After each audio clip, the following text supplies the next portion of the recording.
I don't think you're ever going to turn the Bud man into a rabid soccer fan. I can't stand the game. I can't watch it because there's so little scoring. All this running around and, 1-0 after 90 minutes makes me crazy.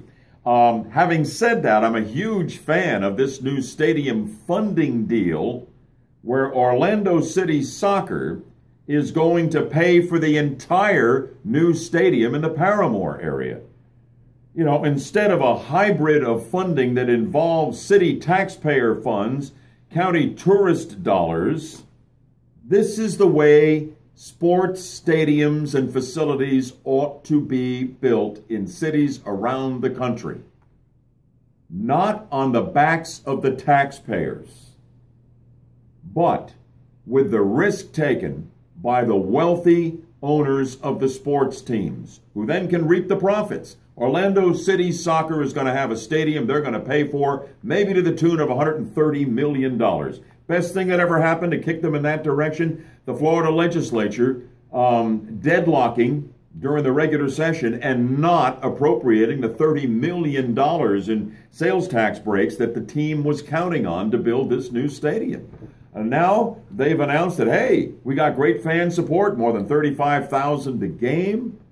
We can make money in Orlando, we can own our own stadium, and control our own destiny.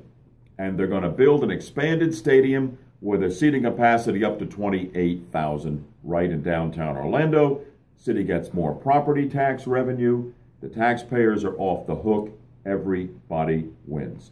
This should be a model for how these things need to be done here and all across the land. Again, I'm not a soccer fan, but I'm a huge fan of what's just happened with Orlando City Soccer undertaking to pay every cent involved in constructing their own new stadium.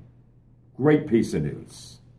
That's what I think. What do you think? Hey, well, join me in the next edition of Bud Hedinger Live, and I'll be taking your phone calls here on the 50,000-watt front porch. My taking your calls on the hottest topics out there. In the meantime, follow me on Twitter at Bud Hedinger. And join me in the morning, 6 to 9, here on News Radio 102.5 WFLA FM and still on AM 540. I'll look for you then.